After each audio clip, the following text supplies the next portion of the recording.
Green. Guardian? Eyes up, Seth. Eyes up, YouTube. Welcome to another Destiny 2 build video. Do you want to feel like a true god killer that they keep calling us in the story? Render your enemies useless while you watch them cower in fear over your awesome arc abilities? That's what we're going to be going over today. And if you don't want to, then why are you even playing Destiny 2? Now, don't forget to like, subscribe, and turn on notifications to keep updated with all the builds that we're going to be posting. So in today's build, we're going to be entirely focused on using Stormdancer's Brace.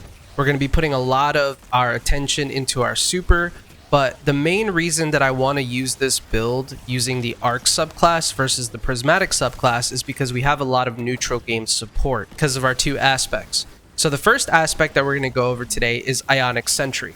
So defeating targets with kinetic or arc weapons or arc abilities charge up our arc turret that periodically chains lightning between nearby targets, granting a stack of bolt charge with each hit. The best part about this is because of all of the different options that we have for bolt charge, that allows us to get bolt charge extremely fast. So we're constantly just bolt charging everything. Now, this is on the scale of Arc Titans using barricades to gain stacks of bolt charge. The speed at which we can max out our bolt charge is absolutely insane. Now, the second aspect that we're using is Arc Soul. The reason that I decided to use Arc Soul here is because since we're leaning so heavily into grenade, might as well have both of the grenade buffs going at the same exact time. So with Arc Soul, every time we cast our Rift, we create an Arc Soul that fires at targets in front of us, and we can also give those Arc Souls to our fire team members as well. Now, since we're going to be amplified all the time with this build, it allows our Arc Souls to also be supercharged and gain an increased fire rate. And again, our Arc Souls are now scaled with the grenade stat, so that allows them to just do so much more damage. Also allows them to jolt and debuff all the targets that they hit. Next up, we're going to be taking a look at the super. We're going to be using Storm's Trance in combination with Stormdancer's Brace. Now, there are a few options that you can run here for exotic. You can also use something like Vesper's Radius if you want to. However, I will say this, from testing, Stormdancer's Brace with Storm's Trance is absolutely disgusting. I would 100% say go with that combination. The amount of damage you can get out of that super with the amount of super regeneration you can have with this build is just absolutely disgusting. Next up, going into our fragments, the first one that we're going to be taking here is Spark of Shock. This allows our arc grenades to jolt targets, so our pulse grenade can jolt, our Ionic Sentry can jolt, and our Arc Soul can jolt. We are also running Spark of Resistance. Now, Spark of Resistance says while surrounded by combatants, you are more resistant to incoming damage. We are using the Prismatic Blade and leaning into that for majority of our damage.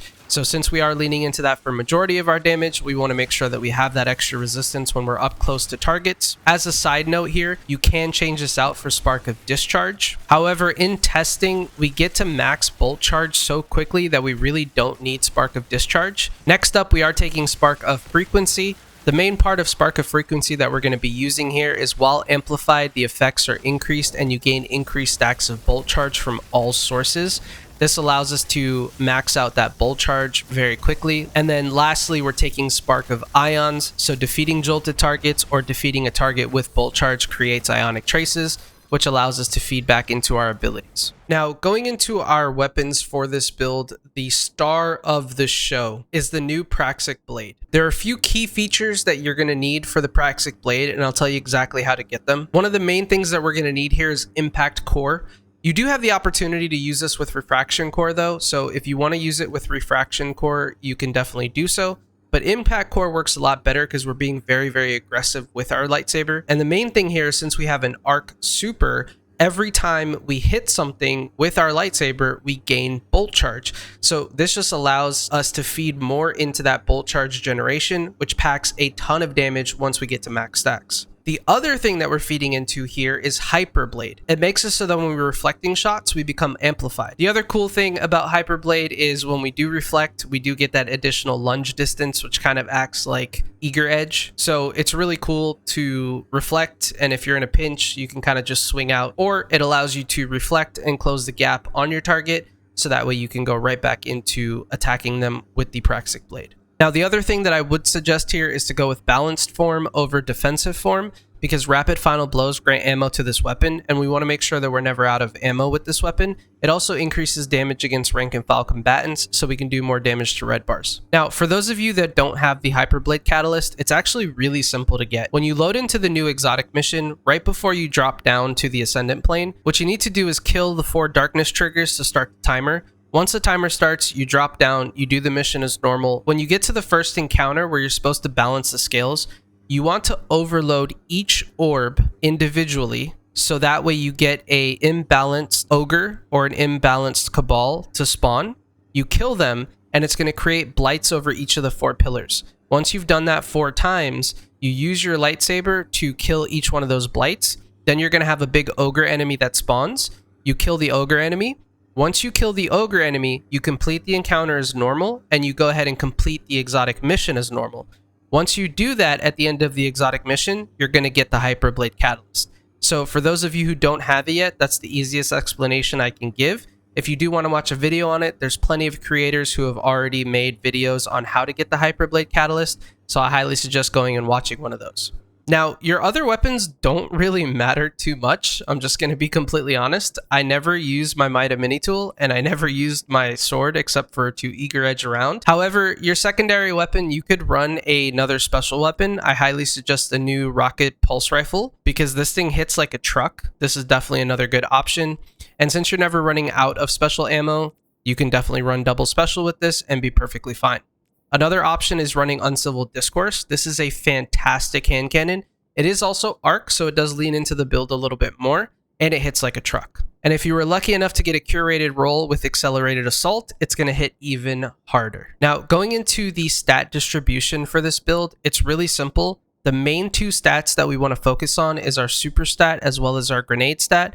And the third stat we want to focus on is class. Now, if you can get your super to 200, you'll be more than good to go. But I needed to split this between super and grenade. I wish I could have gotten to at least 140 or 150 grenade for extra damage. However, you have so much damage from so many different sources that not having a maxed out grenade stat is perfectly fine. For your class, you do want to get this to at least 70 or even 80 if you can. The higher you can go, the better. So that way we can always have Arc Souls up. But since our Ionic Sentry and our Arc Souls are being staggered, you have no problem with a 70 or an 80 class stat. In terms of the armor that I'm using in this build, I use the Smoke Jumper set. I grinded really hard in Edge of Fate to get as many Smoke Jumper bonus sets as I possibly could. I always go for the 2-piece set on this because it works really well for extra damage reduction. Now, going into our helmet, I do have 2 super fonts. This helps us get to 200 super when we pick up an Orb of Power, as well as 1 special ammo scout. Going into our arms, we are running 2 fire powers, so we can create a bunch of orbs of power. And then we're also running 1 bolstering detonation. So every time we get a grenade kill, it grants class ability energy. This allows us to get our class ability back super quick for the Arc Souls. Going into our chest piece here, we do have 1 arc resist, 1 melee damage resist. I also decided to take Lucent Blades. When we get done blocking, if our block energy is gone, Lucent Blade allows us to regenerate that very quickly. Then in our boots, we're running 1 Better Already, 1 Absolution, and 1 Innervation. Absolution just allows us to get all of our cooldowns back, and then Innervation allows us to specifically get our grenade cooldown. Then lastly, in our bond, we do have 1 Reaper, 1 Powerful Attraction, as well as Distribution, which also allows us to reduce all of our ability cooldowns when we're using our class ability near targets. We're almost always going to be using our class ability right around targets unless we're trying to survive. But in most cases, we're blinding and jolting everything with this build. We usually don't have a problem with survivability. Now, lastly, we are going to be going into the artifact here, and there are some juicy artifact perks for this build. First thing we definitely want to take is Gravitic Voltaic Charge. When we have an Arc or Void super equipped, we get the maximum number of stacks of armor charge increased by 1. This allows us to get 4 armor charges instead of 3. We're also using Elemental Siphon, so rapid final blows with a kinetic weapon or weapon matching your equipped super creates elemental pickups. This allows us to create more Ionic Traces. Next up, we're running Kinetic Synthesis, so sustained kinetic weapon damage and rapid final blows have a chance to generate unique ammo brick. Collecting this brick will grant ammo to equipped kinetic damage weapons. Next up, we are running Riposte. Shortly after guarding with a sword, your light and heavy attacks stun unshielded combatants, and this is very strong against unstoppable champions. Now, this doesn't work with the lightsaber specifically, But if you do have an unstoppable champion that you can't really take care of, you can then go ahead and block with your heavy sword and it gives you unstoppable. Next up, we're running Dielectric. So defeating arc debuff targets grants bolt charge, and then rapidly defeating arc debuff targets spawns an orb of power and heals a small portion of health. This feeds into the build so well. We're always going to be debuffing everything, which is going to give us more bolt charge and allow us to stack it up really quick. And then lastly, we're taking combination Argent Blade. So briefly pause after executing a light attack and then follow it up with a light or heavy to empower your sword for a short time, granting it bonus damage and charge rate. Lastly, I will say this, I do have a prismatic version of this build as well. However, like I stated in the beginning, the prismatic version just doesn't feel as good as the straight up arc version of this build. However, this is still really, really strong, and it gives you a higher stat distribution based off of the things that you can take here. If you're interested in the prismatic version, I did leave a dim link to it in the description below. But all in all, that is the video, guys. I definitely appreciate you guys coming out. And let me know in the comment section below what you think of the new editing style. I had a little bit more time this weekend to put some more time into the editing, so let me know if you guys liked it.